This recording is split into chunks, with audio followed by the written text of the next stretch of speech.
right. Thanks for coming back. So I realized after giving the talk that giving this as an exercise is kind of mean if you've never thought about this before. So I asked you to find as an exercise that maybe you'll work on today, or you can do this another time, that being finite order and heteroidal are group invariants, and even better, they're commensurable invariants. Just if you try to prove this directly, that's not the right thing to do. So you don't want to start with phi and psi and try to prove that if phi is heteroidal, then psi is heteroidal.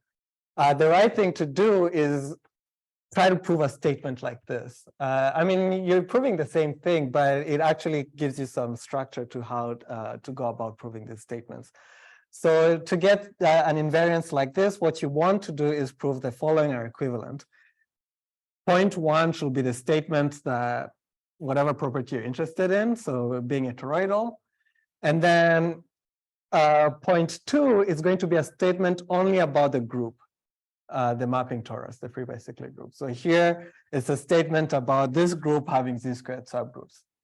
Now, from this context, it's kind of obvious that this statement is a group invariant. Any group that's isomorphic to G phi will not have z-squared subgroups if G phi did not have z-squared subgroups. So if you can prove 1 and 2 are equivalent, then you've essentially proven that being heteroidal is a group invariant because 2 is a group invariant. And then to prove that it's a commensurability invariant, you don't even have to worry about 1 anymore. All you need to prove is that having no z-squared subgroup is something that's invariant under passing to finite index subgroups. And everything where I say like something is a QY invariant, what you want is a third point here where the statement is purely geometric and invariant under quasi-isometries. And then if you can prove that equivalence, then you've essentially proven that heteroidal is, yeah, so maybe I'll put this in orange. It being a quasi-isometry invariant was the same thing as, and this is Brinkman's theorem that I gave at the end, that G phi is hyperbolic. And again, it's sort of already known that being hyperbolic is a QI invariant. So if you can prove this, then you've shown that this is a QI invariant. So that was, here's the hint for heteroidal. For finite order, you should think about what should the statement here be. And if you can figure out that statement, you're sort of halfway through proving finishing the exercise. All right, so now, exactly, yes. So the heteroidal here really comes from this actual equivalence because you want to think of z-squared as a torus, right? So you have no tori. Even better, it comes more from three-manifold case where you have unearthed tori there, not just algebraic. Okay, so that was everything I wanted to say, and I'm probably not going to talk about free-by-cyclic groups for the rest of today's course. So today is just about automorphisms, outer automorphisms of free groups. So I'm going to fix a free group and an outer automorphism in it. And my free group, I would say it's non-elementary, which really just rules out the trivial group and the cyclic group. So rank at least, but it is still finitely generated. F will always be a finitely generated free group, but non-abelian. And everything I said about out FN yesterday was kind of algebraic. So today we're going to think completely topological. So I'm going to pick core connected graph gamma with and I'm marking And when I say marking, I really mean isomorphism from F. Maybe sometimes I'll want to remember what the isomorphism is, so I'll call it alpha from F to the fundamental group of gamma. So here's some definitions. A graph here to me is a one-dimensional cell complex. So I'm allowing things like multi, edges, and loops. It's not a simplicial graph. Connected, well, core here means it doesn't have a smaller deformation retract. So I'm not considering graphs with tails or something like that. This is not. The core graph will be just this part. That's the smallest deformation retract of your graph. And then the next thing I want to talk about is, if I have this isomorphism, then I get this one-to-one correspondence between conjugacy classes of elements in F. So typically I'll write those as A will always be an element of F, and this is a conjugacy class. And over here, under this marking, I can identify conjugacy classes with free homotopy classes. Homotopy classes of loops in gamma. And by loops, I mean maps from S1 to non-trivial ones correspond to non-trivial, like non-contractible loops in gamma. And we want nice representatives. I'm sort of considering free homotopy classes, but it's a mess trying to think about homotopy classes. So let's pick a nice representative of the homotopy class. If your element is trivial, then you have the constant map. Or if it's non-trivial, then you can find an immersion, so a locally injective map from S1. An immersion from S1 to gamma.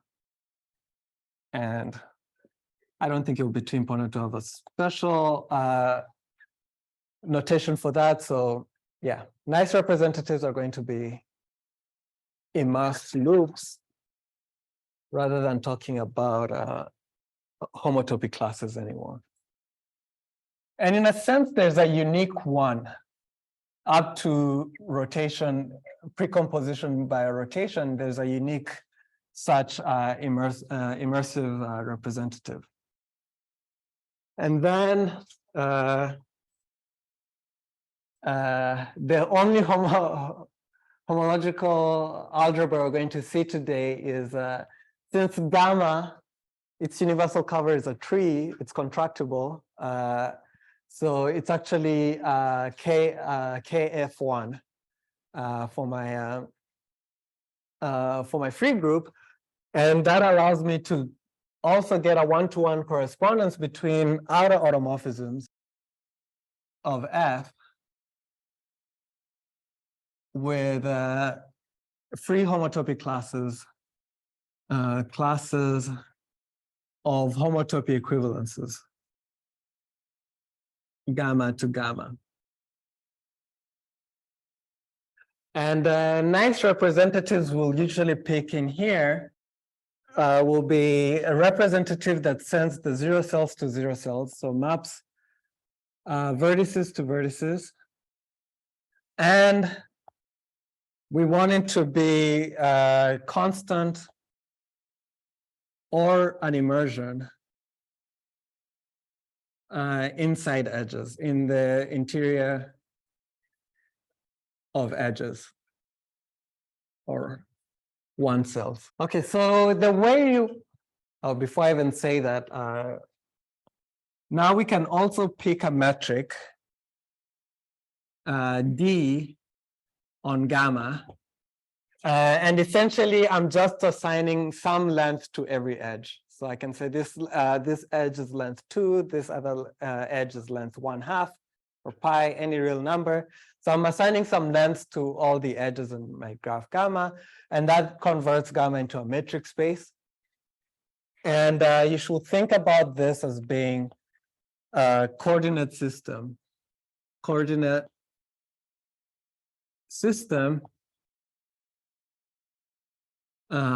for F. So by this I mean gamma, the marking alpha, and your metric D are a coordinate system.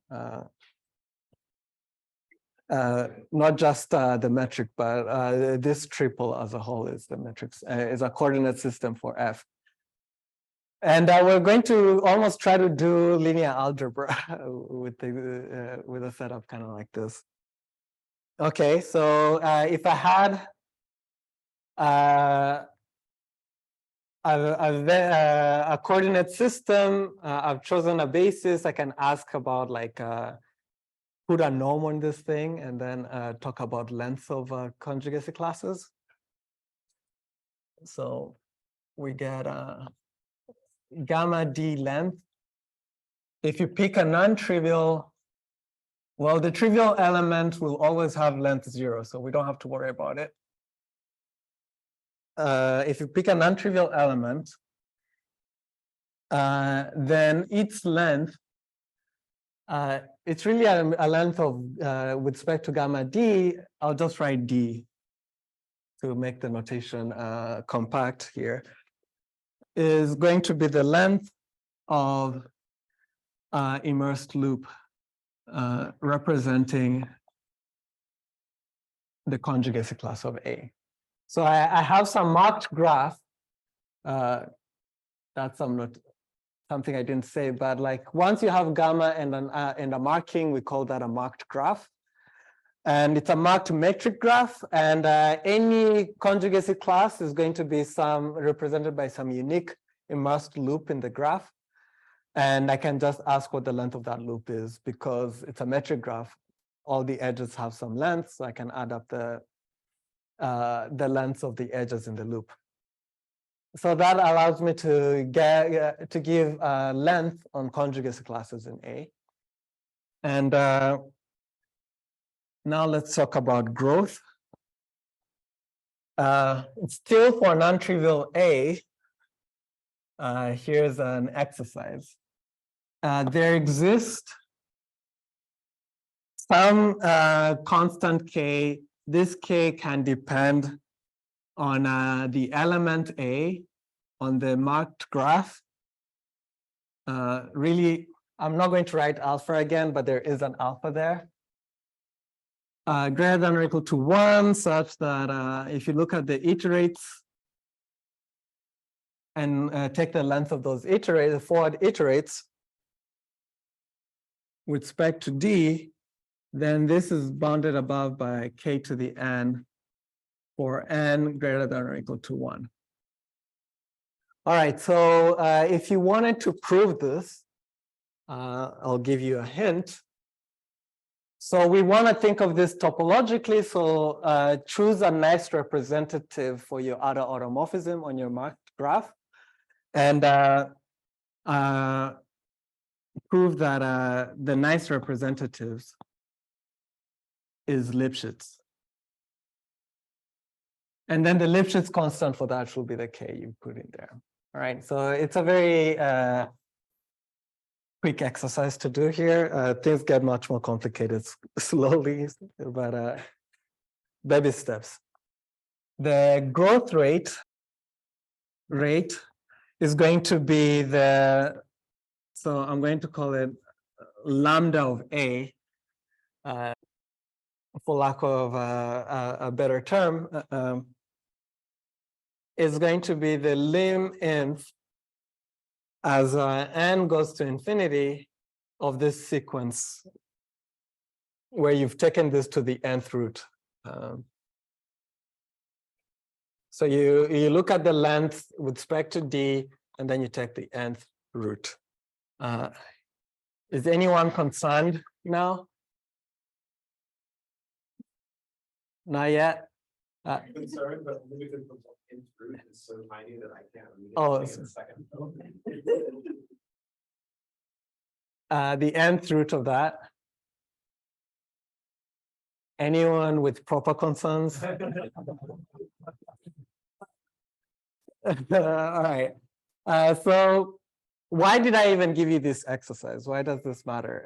It's because otherwise this could be infinity. But now with this inequality here, we know that this thing is finite. It's actually bounded by k. But k depended on A and the marking. And over here, I've sort of written this as just only depending on A.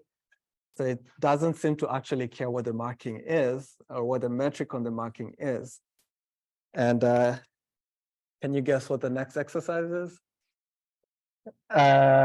Lambda A, this number is greater than or equal to 1 and is independent. So that's one statement to prove. And it's independent of marking of gamma alpha D. And as long as they're yeah. commenting on things that are hard to see from a distance, when people erase with their hand, it's actually hard to see from a distance, and I put a tiny little eraser there. That's in case they. All right. So like for like the 1 over n type thing. But anyway, not good. Will do. Okay, so now the hint here is going to be, we have to worry about, okay, what happens when we change the marking and how do we change bases, right? So how do you change bases in this case? And the way we do change of marking, and this is the hint to solving this problem, you have, so I'm going to ignore the metric for a second and just ask what happens when I change the marked graph. And I have gamma and gamma prime and an isomorphism alpha from F to pi 1 of gamma and an isomorphism alpha prime from F to pi 1 of gamma prime. And the fact that these things are k pi 1s of F should mean that there exists a map C from gamma to gamma prime, so that the induced map here, C star, and over here we have equality, just the identity map. This diagram commutes. I think that's what I want to say. I'm almost lying because this doesn't make any sense. Why does it not make sense? Base points. Pi 1 only makes sense when you talk about base points. So I'm going to choose a map and so part of the existence is there exists a map this and a path P to P prime, where P is the base point in gamma and P prime is the base point in gamma prime, so that C star actually makes sense and it makes that diagram commute. So do you need a slide that depends on P? What? Like the growth rate of Oh, yes, it depends on phi, but phi is fixed. So everything will depend on. It's a growth rate of A with respect to the iteration of phi. Like K of A B maybe because gamma, because you just said that D doesn't matter. But even gamma doesn't matter. So because of this change of marking. Okay, so then up there should be K of A B maybe. Those are the things that actually depends on. Wait, here? The word for the exercise K, yeah. No, that K does depend on the, like D is a metric on gamma. So D, Yeah. it sort of comes with gamma as a package. Oh, I see. That's but A, but yeah, but it could be lambda AP. yeah, so it's really the growth rate, and it's also the growth rate at a forward iteration, right? Because I'm only taking positive powers of n. All right. So now to actually complete this, you want to deal with change of markings where you also incorporate the metric D. And the point is that you'll have a Lipschitz change of marking over here. So I have a D and a D prime. There's going to be a Lipschitz constant. Yes. So just to ask, if you go in the backwards direction, you can get a different. Can you get a different growth? Yep. Yeah. Okay. Yeah. Exercise. Yeah. So yeah, I have a Lipschitz constant going down here, and that is going to sort of be multiplicative. But when you take the nth root, that that constant goes away. So when you take the lim n, it's going to end up giving you equality on between the two definitions, the two limits. All right. Maybe I should not be doing your work for you, so I won't give as many details for the exercise after this. But it's a standard, like a standard technique here, so I thought it was worthwhile highlighting out how that argument works. All right, so now we've defined the exponential growth rate. Essentially, it's the exponential growth rate of an element. And we're going to say A, really the conjugacy class of A grows exponentially. Sorry for all the abbreviations, but I write slow. If this term is greater than 1. And then we're going to say it's polynomial if there exists a polynomial P. Okay, I'm being careful here and also saying this polynomial depends on A, such that the length of the nth iterate with respect to your marking is less than or equal to P of n for n greater than or equal to 1. So it grows exponentially if that growth rate is strictly bigger than 1, and it grows polynomially if the sequence of conjugacy classes, their length is bounded above by a polynomial. And we can define, if you have something that's polynomially growing, so a conjugacy class that grows polynomially, then you can also define the degree, which will be the degree of A is the minimal degree of bounding polynomial PAN. So what's the smallest degree for a polynomial that you can stick over here as an upper bound? Exercise, being polynomial growth or exponential, well, this obviously does not depend on the marking because we've shown that lambda A does not depend on the marking, but being polynomially growing also does not depend on the marking, and you sort of use the same argument with the Lipschitz change of marking. So polynomial growth and the degree itself are independent of gamma D and alpha of the marked graph. So they really only depend on the conjugacy class and the automorphism. And we will see later on that these two things are sort of like mutually, if you're not exponentially growing, you're polynomially growing, but it's not obvious from how I've defined it that that's true, right?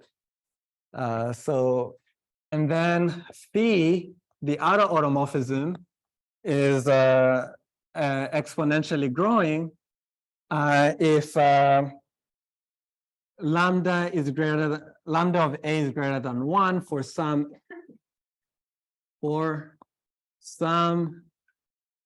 A, non-trivial A, for some non-trivial element, and then you're polynomially growing if all A in F grow polynomially.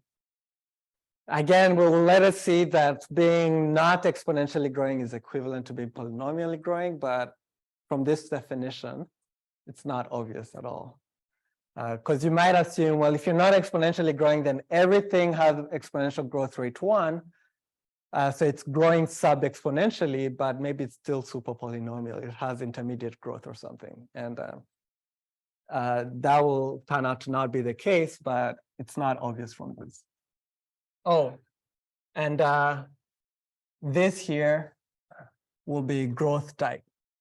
So when I say the growth type of something, I'm sort of saying whether or not it's exponentially growing or whether or not it's polynomially growing.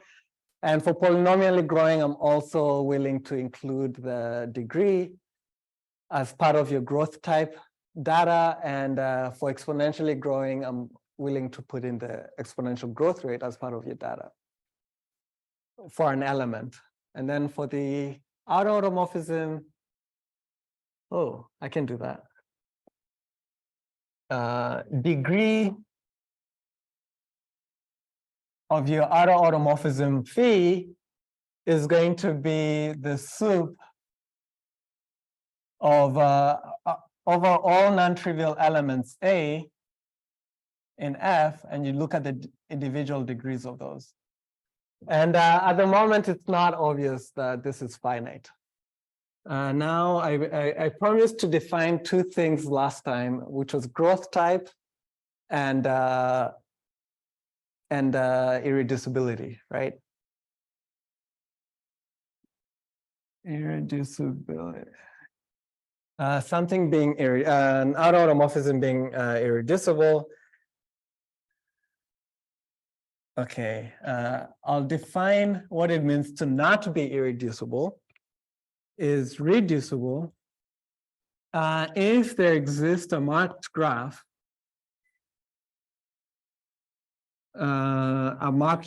gamma, an essential, and I'll define what that means in a second, subgraph G, and it's a proper subgraph, and a representative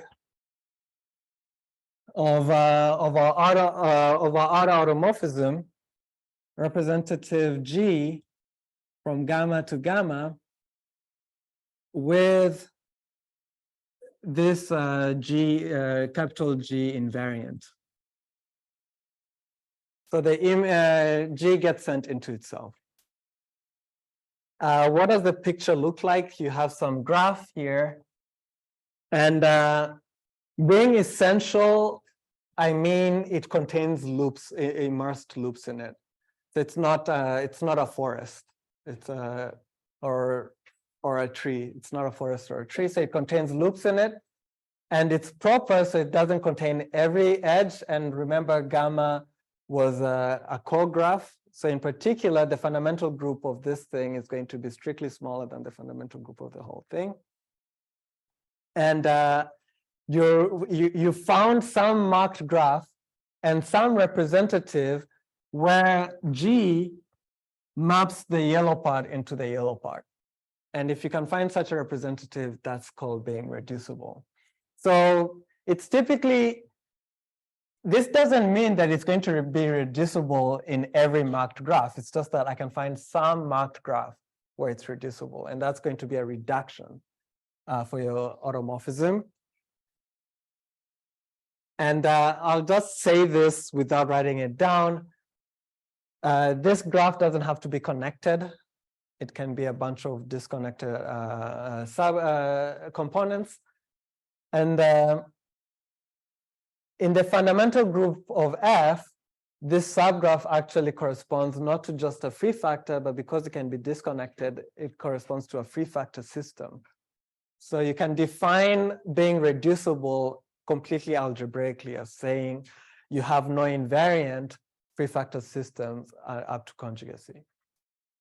But somehow defining free factor system is a bit more, feels harder algebraically than just talking about topologically. Okay, and then you're irreducible if you're not reducible. So now that's really hard to prove that something is irreducible, because now you have to say for every marked graph, you can't have an essential subgraph that's invariant. Okay. So the thing I now want to discuss is a theorem of Besvina and Handel that relates to irreducible automorphisms. So let's say you pick a marked graph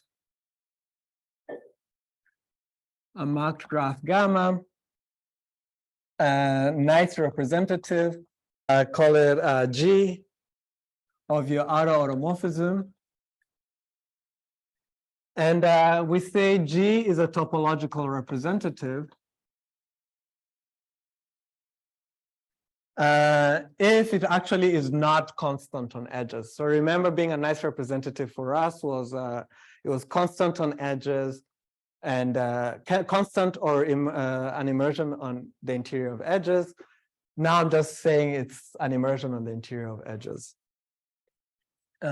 Immersion on the interior of edges. And typically, if you start with a marked graph and a nice representative, it might not be a topological representative, but if you take all the edges where it's constant on and you collapse them, you're going to form a new marked graph gamma prime where it is a topological representative. So you can always make a nice representative a topological one. And a topological representative is going to be irreducible if there doesn't exist a G invariant subgraph, non-empty proper subgraph in gamma. So this is kind of different from this because I'm not requiring it to be an essential subgraph. Even an edge being invariant will rule out this topological. And then, so for this particular topological representative, it's irreducible if there is no invariant subgraph. That's simple as that. And then it's a train track if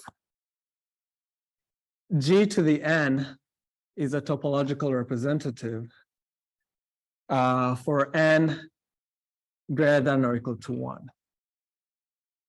Or you can put it another way. If you take powers and you restrict to edges, it will still be an immersion.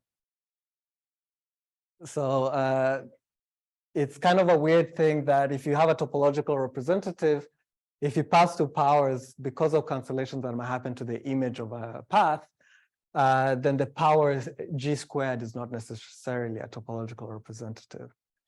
So a train track is one where passing two powers is still going to be a topological representative.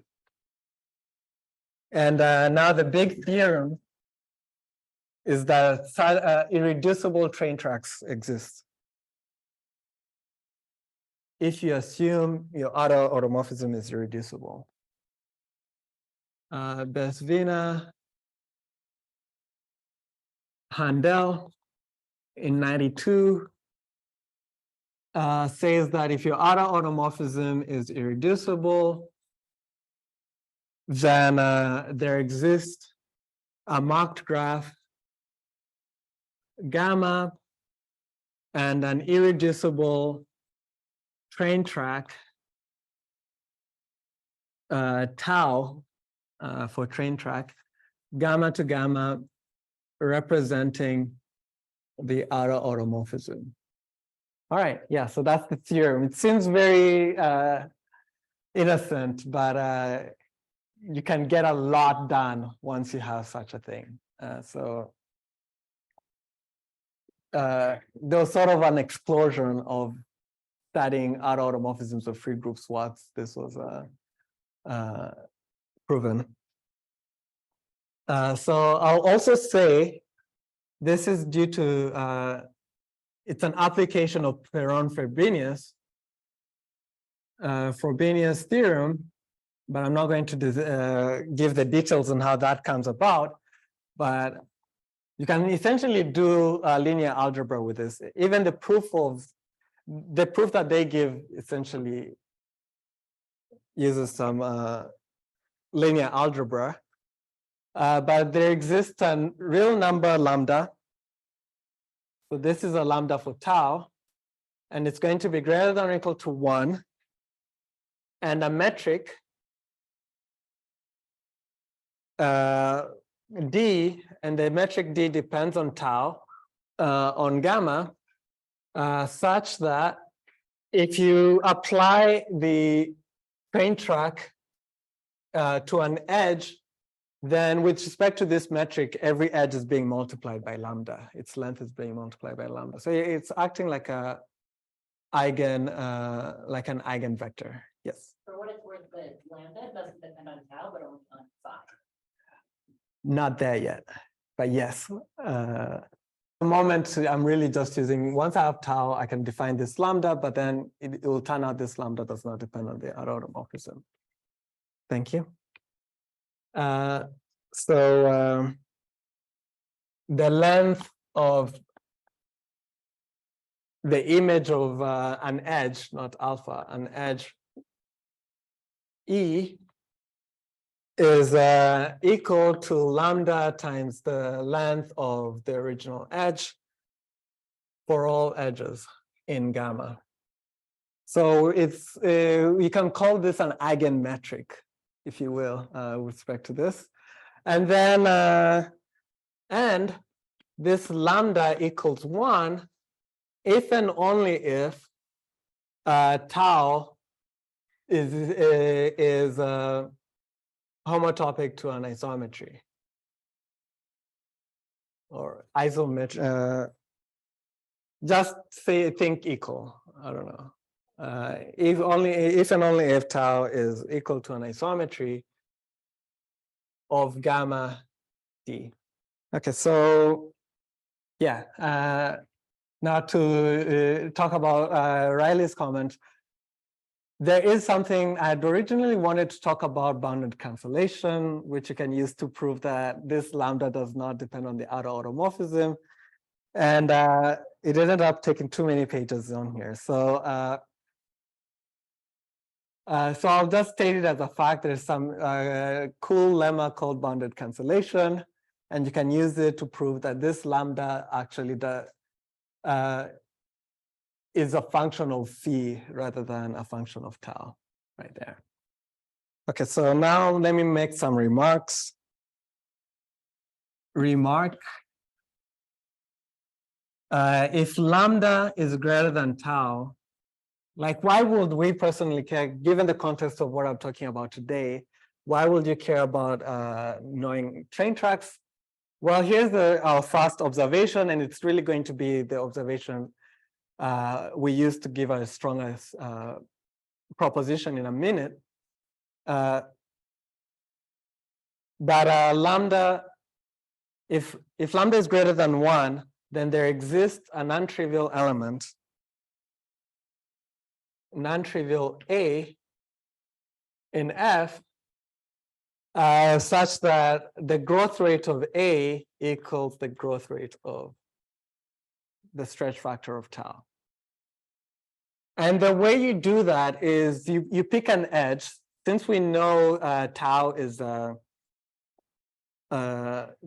train track and it's expanding, as I start applying tau to an edge, that path is going to grow and grow and grow. Lambda is greater than 1.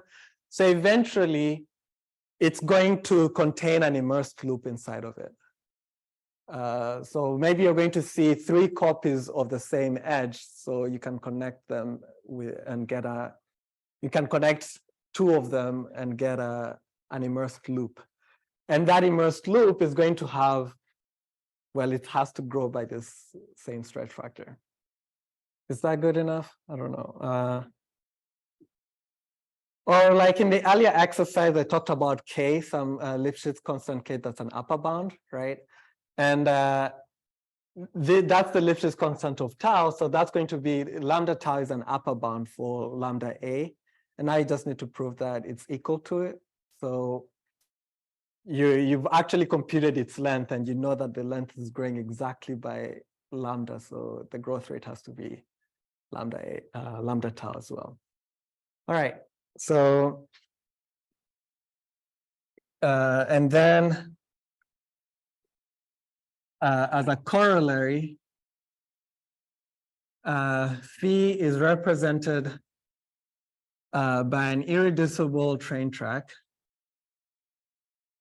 So this is an assumption. So I should also say this theorem says if you're irreducible, you have an irreducible train track representative, but it's not an if and only if. You can have reducible things that still have irreducible train tracks as representative. So in some sense, this corollary is just applying to any automorphism that happens to have an irreducible train track representative. You have a dichotomy. The automorphism is either has finite order. So that happens when that lambda for that train track is 1, or is exponentially growing, because you can exhibit an element that grows exponentially. So the whole automorphism is exponentially growing. So we now have a dichotomy, which is quite close to proving the dichotomy between exponential growth and polynomial growth. At least for irreducible ones, or ones represented by reducible train track, you have this strong dichotomy. Okay, so now I'll tell you what an irreducible train track is to finish the talk. A relative train track. We started a little late, so how? 5 minutes, okay. Thank you. All right, so for an arbitrary automorphism, I'm going to have gamma, hold that gamma 1, and then you have a gamma 2, and then you have going all the way to gamma n, which is not an empty set. If you want to have an empty set, maybe you can call this gamma n plus 1. As a filtration of coarse subgraphs. And maybe I should even say like essential coarse subgraphs. I can, because I'm not going to define relative train tracks as they're usually defined. So I'm going to, right? Per essential subgraphs. And then I have, I'm going to define gamma hat I to be the universal cover of gamma I, and I quotient out the lifts of the next thing in the filtration. So now what I'm doing is I have this tree, or forest rather, because these things are not necessarily connected. And then I identify some subforest in there, and I collapse those subforests component-wise. That's going to give me what's known as a free splitting. So you might call it a relative universal cover, if you will. It's the free splitting or the Basser tree of a free splitting, depending on how you think about it. Of, I don't know, like script F I. So associated to gamma I is some prefactor system script I. And then I want to have a topological representative on gamma such that G maps gamma I into gamma I for all I. And I'll call it a relative train track, which is an abuse of terminology. So I'll put quotation marks to be safe. If each GI is relatively irreducible. So here it's kind of like the definition I have for reducible.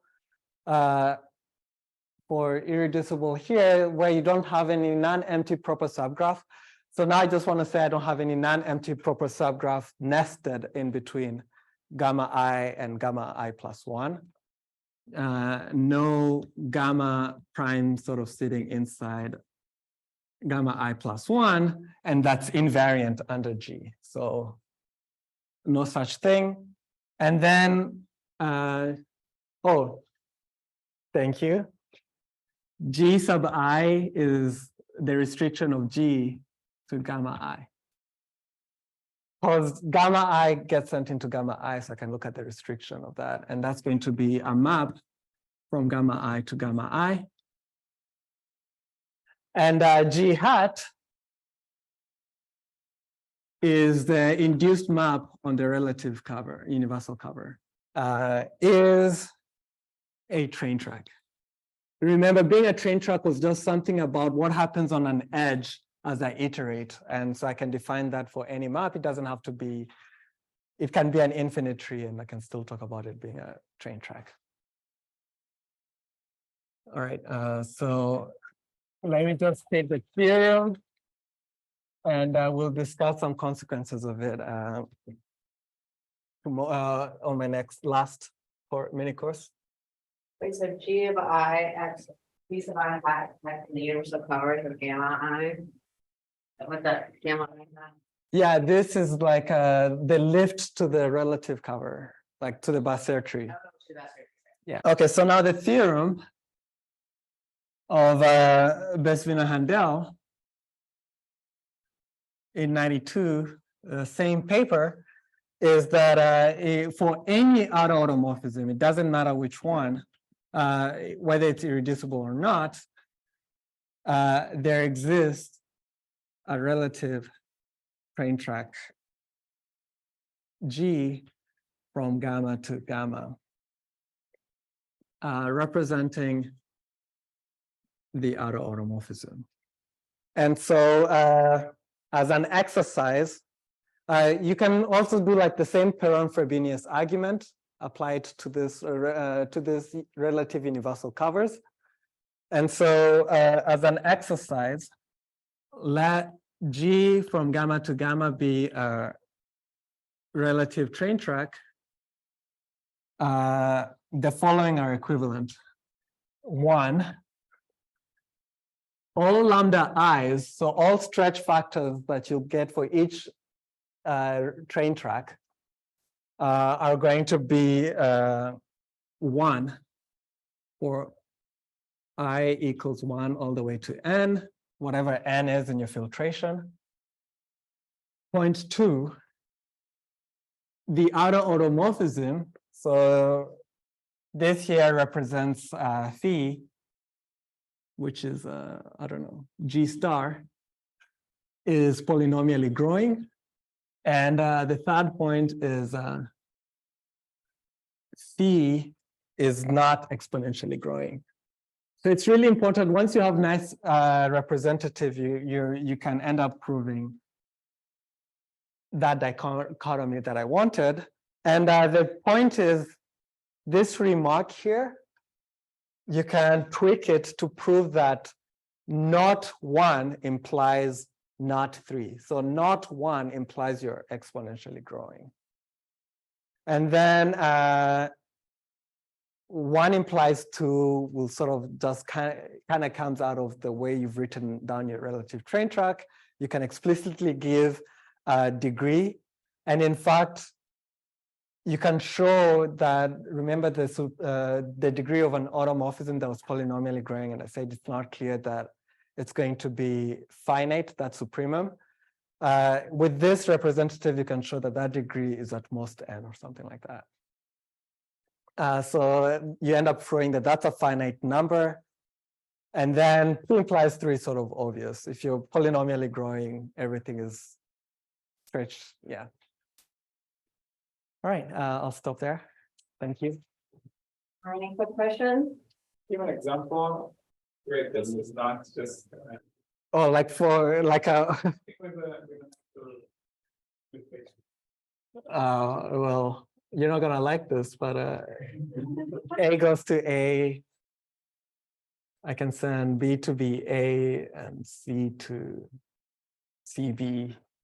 Then the filtration would be the loop A, and then the loop AB, and then quadrant. So this is going to be like my whole thing is gamma 1, A, B, C, and what is it? This top 2 is going to be my gamma 2, and gamma 3 is going to be the bottom of the filtration A. And so the way you prove 1 implies 2 is that you're sort of only picking up suffixes and prefixes. And you can show that B, like A is fixed, B is picking up something that's fixed. So under iteration, it's going to start growing linearly. And C is going to start growing, you're picking up things that are growing linearly, so it's going to grow quadratically. Or something like that. In an exponential, like a growth phi, is it possible to have like some stop exponential growth but not polynomial growth like that? Oh, yeah, good question. Yeah, if you're exponentially growing, that doesn't mean every element is exponentially growing. Every element grows, non-trivial element grows polynomially. Every non-trivial element grows exponentially. In fact, you can sort of filter the group into parts that grow polynomially and parts that, well, the rest will then have to grow exponentially growing. And that was the thing Francois mentioned about relative hyperbolicity. It will turn out that exponentially growing automorphisms will give you free-by-cyclic groups that are relatively hyperbolic relative to those polynomially growing things. Yeah. So in this example, the G sub i's are automorphisms also. Yeah, so there are automorphisms of like F3, F2, F1. Yeah. Can you give an example where this invariant subgraphs do not, so the restriction is not an automorphism? Because you wrote, no, in the definition of reducible, you said the subgraph is invariant.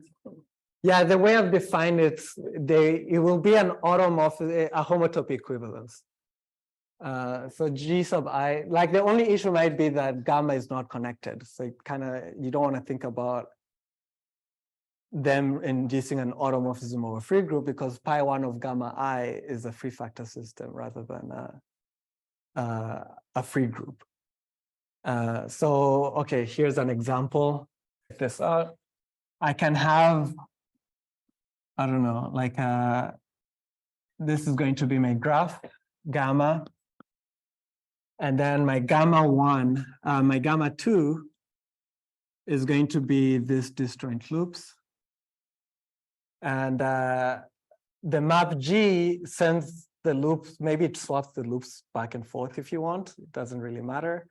And then on G, if I was swapping this 2, then maybe G gets flipped, but then picks up something at the end and something else at the beginning. So G, let's call this left, right, middle.